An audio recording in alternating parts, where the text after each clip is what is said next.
pour que la construction harmonieusement monte. Et le contexte actuel que nous vivons nous montre bien que ce n'est pas la maladie de quelqu'un, que c'est la maladie de tout le monde. Quand on dit que des gens sont en train de mourir en Italie, des gens ont peur en Côte d'Ivoire. Et pourquoi? Mais ça montre bien ce que dit Jésus. Nous sommes tous les assemblages d'un même édifice. Voilà. Chacun est une pierre. Et chacun a droit à avoir le souci de l'autre. Saint Paul le dit bien dans son anthropologie.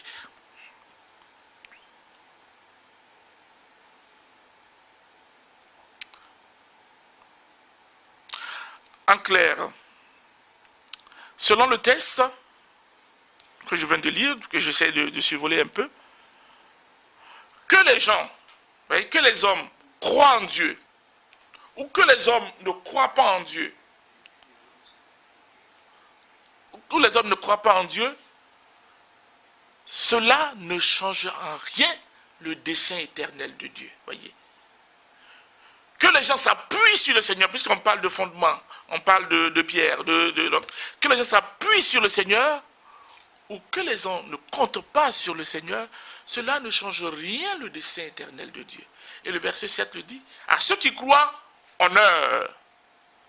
À ceux qui ne croient pas, cette pierre d'angle deviendra pour eux une pierre d'achoppement. Ils vont se briser sur le Christ. Ils vont se fracasser sur le Christ. Ils vont trébucher sur le Christ. Ils ne pourront jamais avancer. Cela signifie aussi que Dieu continuera de façon perpétuelle de chercher l'homme et de le sauver. Voilà. Dans cette péricope, dans ce texte que je viens de lire, Pierre nous montre comment l'Église chrétienne hérite des privilèges promis au peuple de Dieu dans l'Ancien Testament. Tous ces privilèges soulignent un principe biblique très important, selon lequel ce principe, le privilège implique la responsabilité. Les latinistes disent que l'honneur est une charge. Si on vous a nommé directeur de la radio, c'est bon, monsieur le directeur, mais il y a son contenu, il y a sa responsabilité, que tu ne peux plus te comporter comme le simple agent de la radio. Ou bien le recteur que je suis, voilà. Quand on vous nomme recteur, vous ne pouvez pas dire je suis un prêtre quelconque, je suis le prêtre responsable de l'institution. Donc le dernier capitaine du bateau, voilà.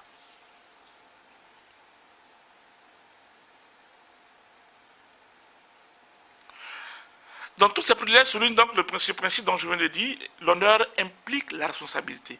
Parce qu'ils ont une conscience vive de leur identité, de leur nature et de leur mission, ceux qui héritent des bénédictions d'Israël doivent accomplir l'œuvre que Dieu demande à Israël.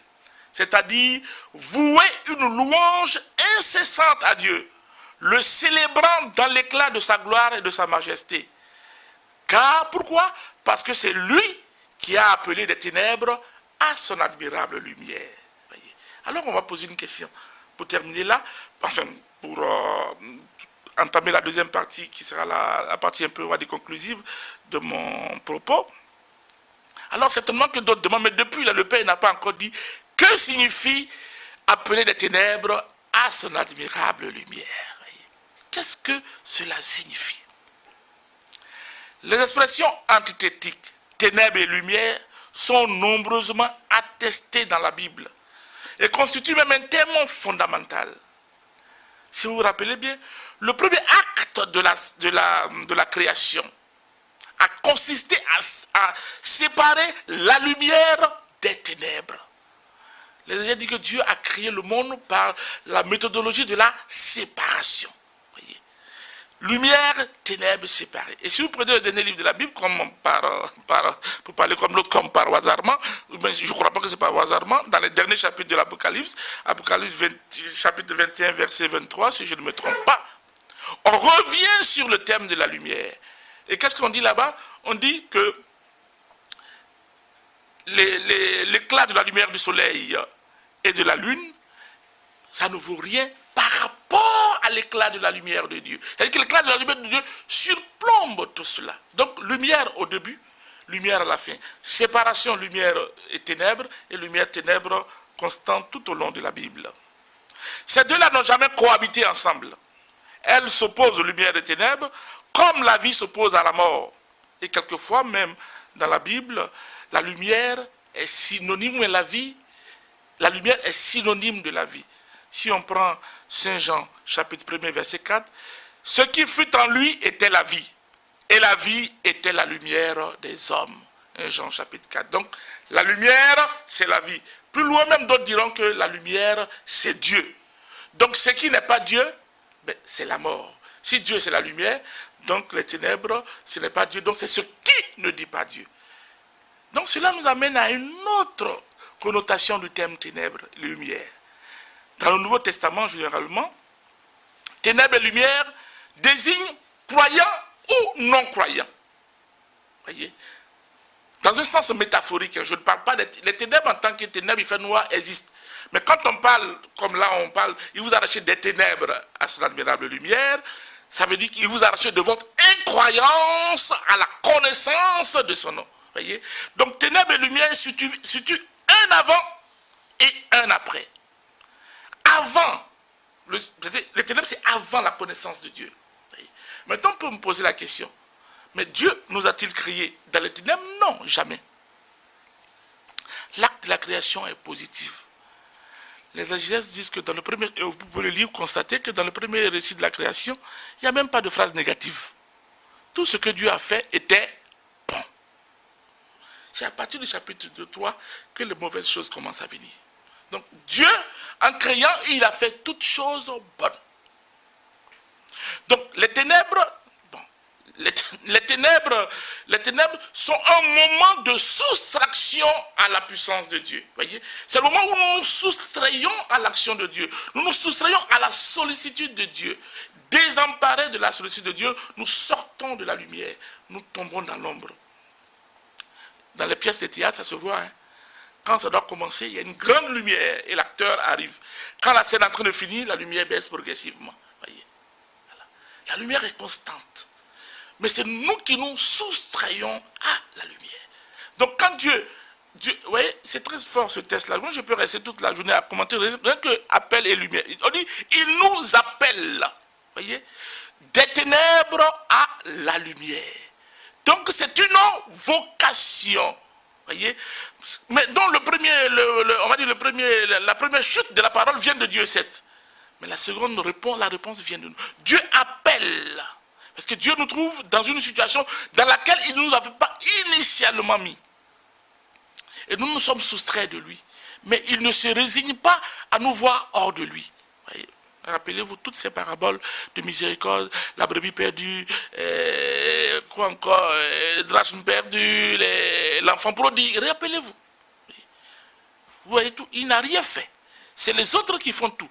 Mais c'est lui qui a l'initiative de la rencontre. Et c'est la même chose ici. Voilà. C'est la même chose ici.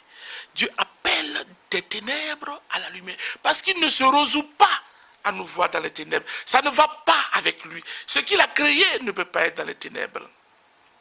Voilà. Donc, ténèbres et lumière, généralement, dans le Nouveau Testament, désignent croyants et non-croyants. Ténèbres équivaut à fils des ténèbres ou fils de la désobéissance. Et on pourrait lire Éphésiens, à la maison, on pourrait lire Éphésiens chapitre 5, versets 8 à 11. Il me plairait de revenir et de vous le lire. Voilà. Alors que la lumière équivaut à enfant de lumière. La lumière ici, ce n'est pas une abstraction, quelque chose d'abstrait, mais quelque chose qui se construit quotidiennement, quelque chose d'actif et de vivifiant, que le chrétien se construit comme la conséquence de son adhésion au Christ. Voyez, chrétien, ou bien la lumière, ce n'est pas un kit qu'on te donne, un paquet qu'on te donne. Non. C'est quelque chose que tu reçois. Quelque chose que tu cultives. Voyez. Tu alimentes. Plus tu travailles là-dessus, plus ta lumière devient plus grande. Elle peut même devenir un brasier. Créer d'autres sources de lumière, d'autres sources de chaleur. Voilà. Donc ce n'est pas un truc qu'on t'a donné, pouf. Voilà. Comme quelquefois on se trompe sur notre identité de chrétien. On pense que c'est un permis qu'on a reçu. On pense que c'est pas moi. C'est un acte méritoire. Non, non, non. C'est quelque chose à fructifier, quelque chose à faire grandir. Donc, passer des ténèbres à la lumière est une souscription, c'est comme ça que j'ai dit, est une souscription libre à sa propre vocation. Voyez? Passer des ténèbres à la lumière, ça veut dire que j'accueille l'appel que Dieu me lance. Je refuse cette situation de non-Dieu dans laquelle je me trouve, cette situation d'incroyance et d'incrédulité. Voyez? Et ça aussi, quelque chose que je pense qu'il est important que nous retenons, que le péché, ce n'est pas seulement un manquement moral. Le péché, ce n'est pas seulement ne pas faire le bien. Le péché peut signifier parfois un manque de foi. Il y a des péchés qui traduisent la qualité de notre foi. Voyez, je peux commettre une erreur, c'est un péché. C'est pas grave. Ça n'implique pas dangereusement ma foi, j'allais dire. Mais il y a des péchés que quand je fais, ça veut dire que je rénie ma foi. Je me prends un exemple banal. Prenons un exemple d'un prêtre, parce que j'exagère, mais peut-être pour faire entendre plus ce que je veux dire. Un prêtre qui a perdu la foi en son ministère. Et peut-être qu'il fait une messe privée avec d'autres de ses amis, et puis arrivé un moment, il dit à un de ses amis, viens, tu vas concélébrer à moi, alors que ce monsieur n'est pas prêtre. Voyez, ça, ce n'est pas un péché moral. Il a perdu la foi. Il a perdu la foi. S'il n'avait pas perdu la foi, il aurait compris que ce monsieur ne peut pas poser cet acte. Donc ce n'est pas seulement une faute morale, mais c'est un grand manquement de foi que celui-ci vient de faire. Donc, le passage des ténèbres à la lumière, donc je dis, décrit un avant et un après. Un avant la rencontre avec le Seigneur, et la lumière, c'est l'après avec la rencontre du Seigneur. Et si je peux vous rafraîchir la mémoire, l'évangile du 4e dimanche de Carême, celui de l'aveugle, décrit parfaitement, mais résume parfaitement tout ce que je viens de dire. Et c'est peut-être par là que je vais conclure. Oui, dans cet évangile, qu'est-ce qui s'est passé? Quelqu'un on dit un aveugle-né, vous voyez, Saint Jean insiste beaucoup, aveugle-né, aveugle-né. C'est-à-dire qu'une maladie congénitale, et dans la mentalité des Juifs, c'est clair, une telle maladie est la conséquence d'un péché. Il n'y a rien à faire. Donc on lui demande, est-ce que lui ou bien c'est pas... Ça c'est clair qu'une telle maladie est la conséquence d'un péché. Et puis le monsieur retrouve la vue. Il dit comment il a retrouvé la vue. Et combien il est prêt à adhérer à celui qui lui a retrouvé la vue. Et la manière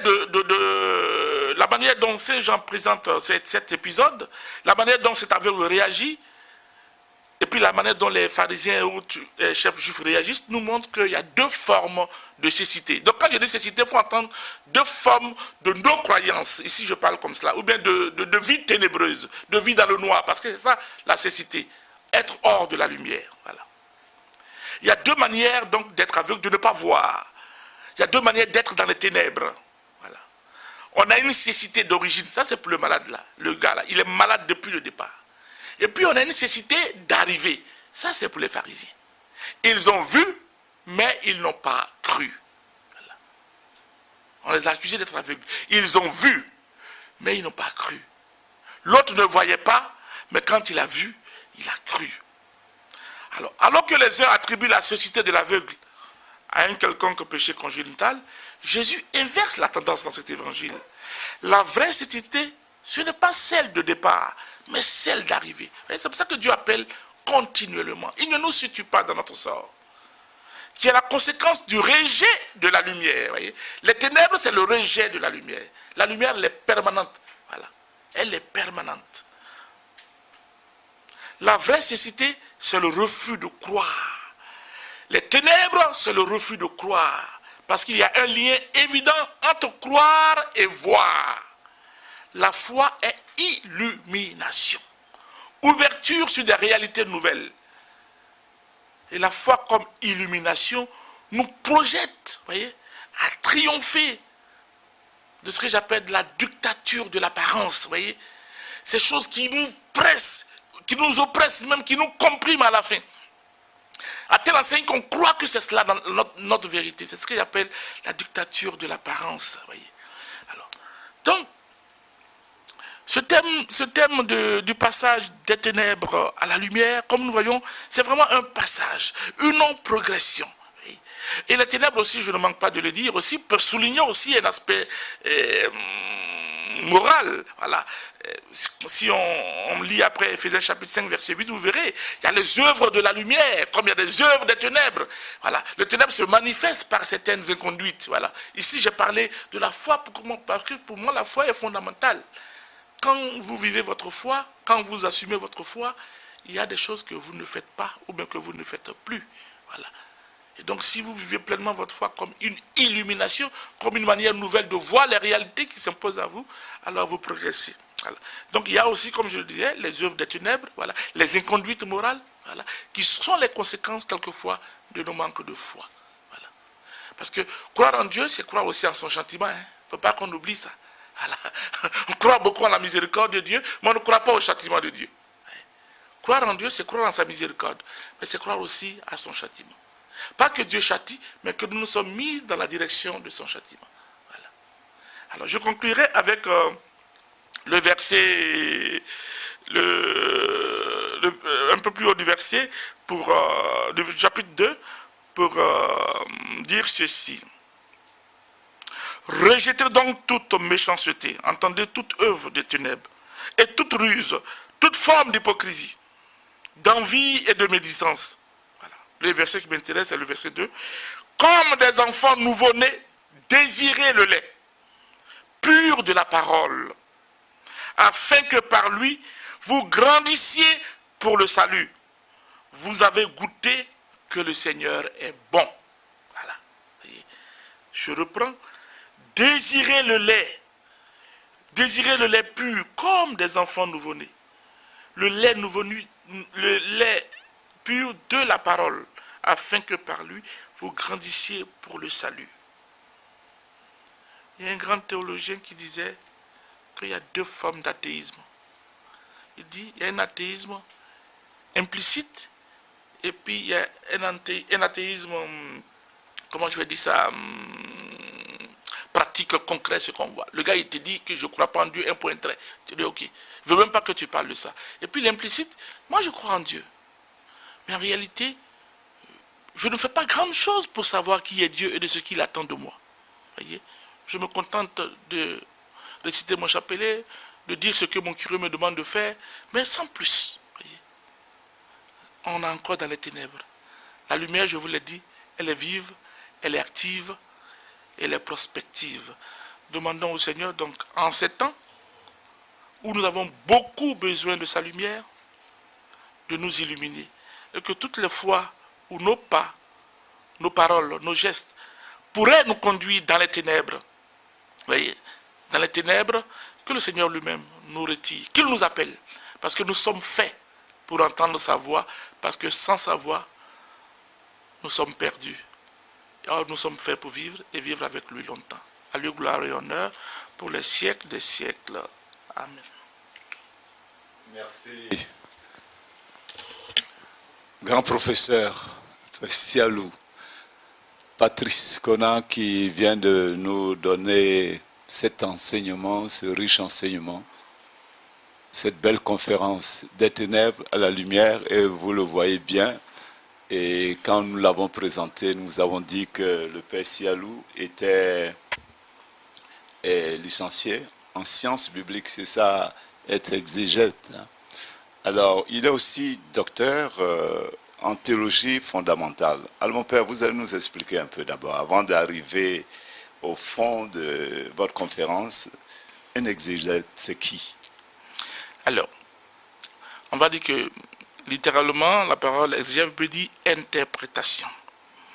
Donc, l'exégète, souvent je compare ça comme ça, l'exégète c'est comme un mécanicien de la parole de Dieu, qui est capable de la disséquer, de la comprendre à partir de ces textes, de ces textes originaux, à partir de son contexte natif, à partir de son histoire, parce qu'un texte a une histoire, a une vie. Voilà. Souvent on dit qu'il a des accidents. Voilà. Donc l'exégète, c'est celui qui arrive à étudier le texte et à proposer une interprétation. Maintenant, quitte au théologien et autres, de donner l'explication, on va dire, théologique. Donc un exégète, c'est vraiment un homme qui étudie la Bible de façon scientifique. Voilà. Un technicien. Un technicien, bravo mon père. Ah, mon père, vous êtes docteur. Nous savons, il y a la théologie, théologie dogmatique, théologie... bon, vous êtes docteur en théologie fondamentale. C'est quoi c'est qui un théologien fondamentaliste? Alors, vous faites bien de le souligner. En général, on est habitué, surtout... Il y a les théologiens bibliques, il y a les théologiens dogmatiques, il y a les théologiens... Alors, je pense que à partir en plein milieu du XXe siècle, certains théologiens se sont posés beaucoup de questions. C'est que quand vous émettez des dogmes, quand vous dites que Marie est Immaculée Conception, quand vous dites que Marie a été élevée au ciel, quand vous présentez ça de façon dogmatique comme cela, c'est bon. Maintenant, comment le rendre au petit peuple? Comment le rendre à l'ensemble des croyants et des non-croyants? Donc, la théologie fondamentale, on dit que c'est la dimension apologétique de la foi. C'est-à-dire, elle a pour rôle de promouvoir les données de la foi. Elle a pour rôle aussi de défendre, c'est ça l'apologie. C'est-à-dire que faire voir bien ce que nous sommes. Voilà. Et en général, ça s'appuie sur un verset de la première lettre de Saint-Pierre. Voilà. Il faut rendre compte de notre foi. Et le but de la théologie fondamentale, c'est cela, rendre compte de la foi. Et donc, elle embrasse tous les milieux. Et souvent, on dit que c'est une science transversale, parce qu'il y a un peu de Bible, un peu de théologie dogmatique, un peu de philosophie, un peu de sociologie, un politique, culturelle, tout y est en théologie fondamentale. Mon père, est-ce que vous pouvez revenir sur la définition que vous nous donnez? Vous avez parlé de deux formes d'athéisme. Alors, est-ce que vous pouvez reprendre ça? J'ai trouvé ça tellement intéressant. Parce que, justement, à partir de là, j'ai une question à vous poser. D'accord. Vous avez parlé de deux formes d'athéisme. Oui. Ouais. Alors, l'expression est du grand professeur suisse Hans von Urs Balthasar, qui disait que l'athéisme implicite, et puis l'autre, je ne me rappelle plus le terme exact, mais on va dire l'athéisme pratique concret. Voilà. Donc, concret, c'est celui qui, de façon objective et claire, dit que lui ne croit pas en Dieu. Et il y en a beaucoup. Voilà. Il y a des courants même philosophiques même qui sont nés à partir de là. Et puis il y a l'athéisme implicite. Lui qui dit qu'il croit en Dieu, mais sa vie témoigne tout le contraire de la foi en Dieu. Voilà.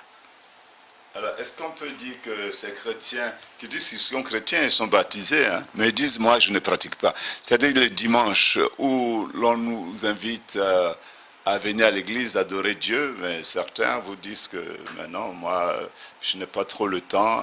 Est-ce qu'on peut les appeler des athées? Quand il y a des conférences qui sont données pour fortifier leur foi, par exemple, ces conférences de carême, par exemple, il y en a qui ne viennent pas, ou bien qui ne vont pas suivre la télévision, ou bien qui ne vont pas écouter. Autrement dit, qui ferment leurs yeux pour ne pas voir, ferment leurs oreilles pour ne pas entendre. Est-ce qu'ils sont des athées? Bon. Alors moi... Quand on parle de formes d'athéisme, oui, implicite et explicite, l'autre thème c'est explicite, voilà. Ouais. Implicite et explicite, voilà.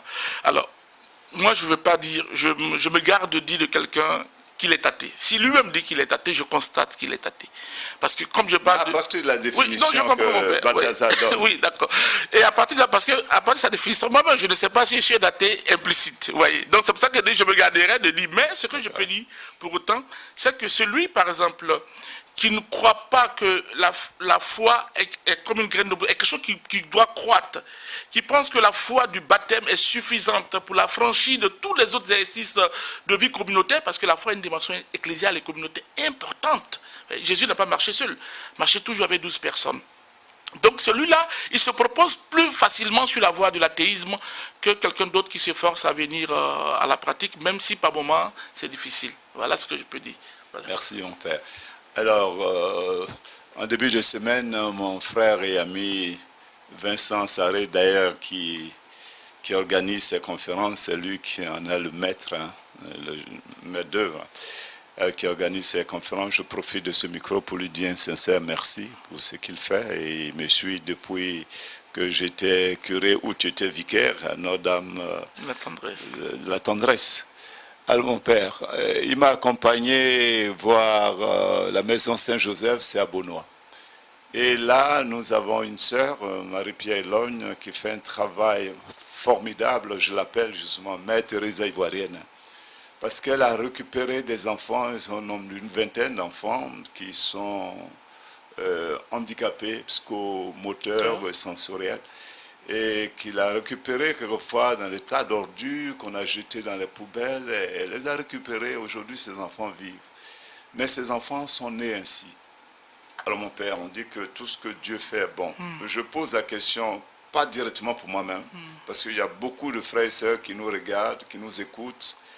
Alors c'est surtout pour eux. On dit que tout ce que Dieu fait est bon, ce que Dieu a fait est bon. Hein? Un soir, un matin, c'est bon. Mais ces enfants sont nés, ils sont nés ainsi, handicapés. Moi, quand j'étais aumônier des malades, j'ai été à l'hôpital, on m'avait appelé pour un enfant qui était en train de mourir, mais cet enfant avait deux cancers. Deux cancers. Le cancer du sang et puis des os, des choses comme ça. Donc, il souffre. C'est la souffrance des innocents, là. Est-ce qu'on peut vraiment dire, puisqu'ils sont nés ainsi, ils sont nés malades, ils sont nés handicapés, ils sont nés avec deux cancers, mon père, est-ce que comment expliquer cela? Comment on peut comprendre cela? Que tout ce que Dieu fait est bon, mais les enfants sont nés, c'est Dieu qui les a fait.